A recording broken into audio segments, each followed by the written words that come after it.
Friends, कैसे आप सब। तो डियर, आज का क्लास हम लोगों का इंग्लिश पैडालॉजी का। तो इंग्लिश पैडालॉजी में हमारा 15 मार्क्स का क्वेश्चन आता है।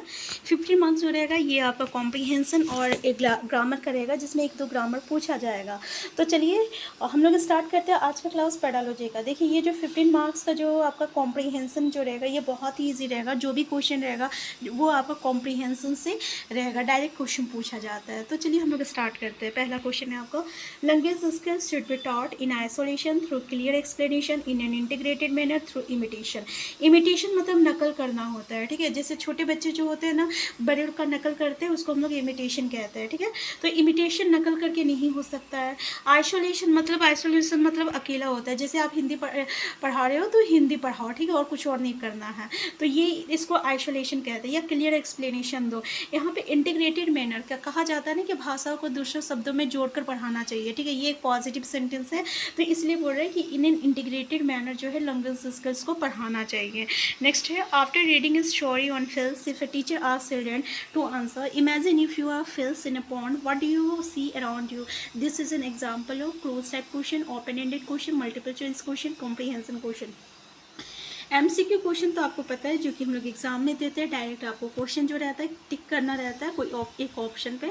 कॉम्प्रीहेंशन जहाँ पे एक्सप्लेन करिए, ठीक है। Open ended question, open ended question मतलब क्या हो गया यहाँ पे, और क्लोज टाइप क्वेश्चन। जैसे कि यहाँ पे क्या बोल रहा है, इमेजिन करने के लिए। अगर हर कोई इमेजिन करता है तो सबका आंसर जो रहेगा अलग अलग तरीके से वो एक्सप्लेन करेगा, ठीक है। अलग अलग तरीके से जो है वो इमेजिन करेगा, ठीक है। इसको हम लोग ओपन एंडेड क्वेश्चन कहेंगे। यहाँ पे किसी का भी आंसर सेम नहीं रहेगा। नेक्स्ट है, comprehension evaluation refers to assessment of co-curricular activities, academic subject, both scholastic and co-scholastic area, summative assessment test।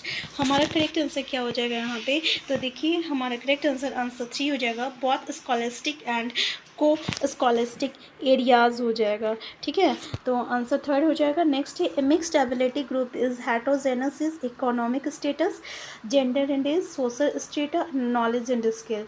तो करेक्ट आंसर क्या हो जाएगा, हमारा आंसर क्या हो जाएगा, करेक्ट आंसर आंसर 4 हो जाएगा, नॉलेज एंड स्किल हो जाएगा। नेक्स्ट है, teachers should not give corporal punishment to learners because it makes parents very angry. It is risky, it creates stress and fear in learners. It is only an emotional release for the teachers। हमारा answer क्या हो जाएगा, तो इसमें जो है ना, अगर जो है आप कोरल पनिशमेंट देते हैं, किसी में जो भी पनिशमेंट दिया जाता है, तो इससे क्या होता है, बच्चे में जो है डर और स्ट्रेस मतलब टेंशन जो है पैदा क्रिएट होता है, ठीक है। तो आंसर 3 हो जाएगा।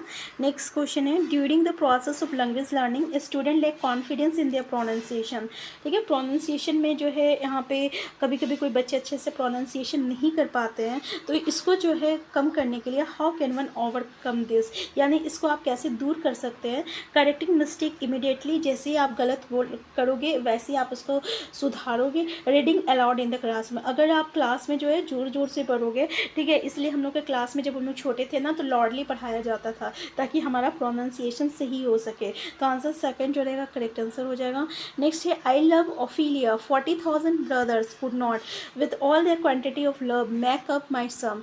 The phrase 40,000 brothers illustrate a figure of speech called hyperbole, allegory, imagery, personification. यहाँ पे क्या बोल रहा है कि मैं ओफिला को इतना प्यार करता हूँ कि जितना 40 भाई मिलके उसको प्यार नहीं कर सकते। ये जो है ना आपका, हम लोग जब इंग्लिश लिटरेचर पढ़ेंगे तो ये हैमलेट जो है ना, उसके भाई लैरिटस, ओफिला का जो भाई है लैरिटस, उसको बताता है कि मैं उससे इतना प्यार करता हूँ कि 40 भाई मिलके भी उसको उतना प्यार नहीं करता। तो बताओ यार कितना वो फेंक रहा है, ऐसा हो सकता है क्या। अब तुम ही बताओ, कोई बोलता है ना हम आसमान से चांद और तारे ला देंगे, ऐसा होता नहीं है, वो बस फेंक रहा है। तो जो फेंकने वाला चीज़ होता है ना, उसको हम लोग हाइपरबोल कहते हैं। क्या कहते हैं, हाइपर, यानी बहुत ज़्यादा बढ़ा चढ़ा के कहना जो कि पॉसिबल नहीं है, उसको हम लोग हाइपरबोल कहते हैं। नेक्स्ट है, a rhetorical question is asked for the sake of effect with no answer needed to get a feedback about what others think about your speech writing to gather personal information to clarify a concept. Answer क्या हो जाएगा, तो हमारा answer क्या हो जाएगा, रियोटोरिकल question क्या होता है, for the sake of effect with no answer needed. Answer A हो जाएगा, ठीक है। देखिए जब हम लोग टाइप ऑफ क्वेश्चन पढ़ेंगे ना, तो वहाँ पे हम लोग ये सब सारी चीज़ को डिस्कस डिस्कस करेंगे, ठीक है।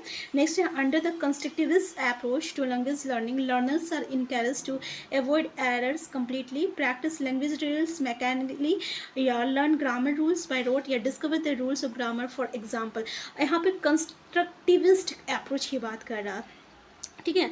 तो कंस्ट्रक्टिविस्ट मतलब क्या हो गया कि यहाँ पे किसी चीज़ को डिस्कवर किया जा रहा है ना। तो आंसर 4 हो जाएगा, discover the rules of grammar from example.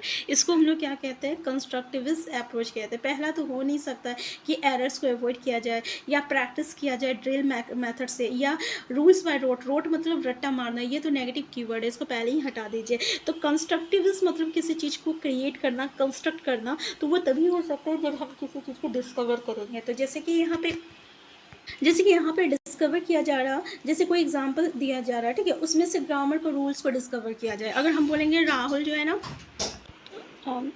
ठीक है, तो रोट जो है ये रट्टा मारना, तो नेगेटिव कीवर्ड है। नेक्स्ट क्वेश्चन देखते हैं, if the piece of writing is complete in the third person without digressions and emotional overtones and logically arranged, it is a report, newspaper article, classified advertisement या memorandum.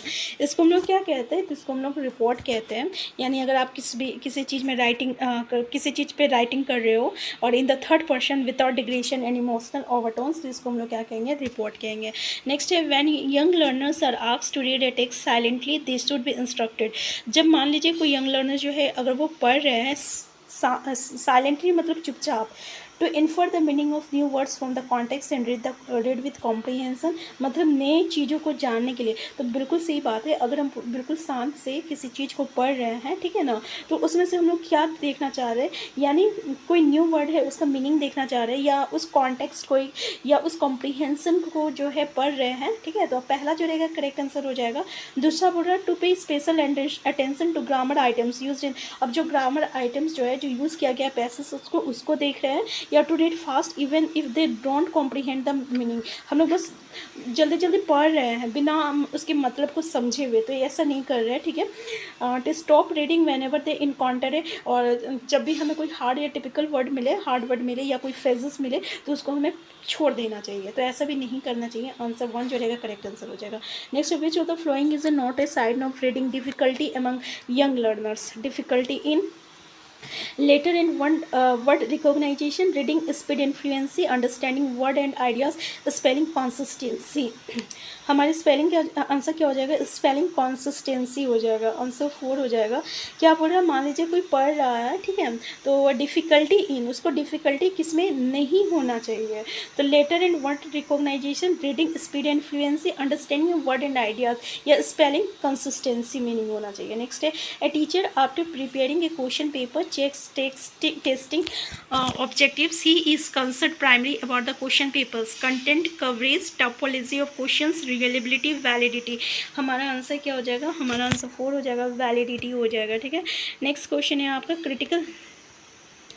Next, a critical pedagogy firmly believes that the learners need not reason independently.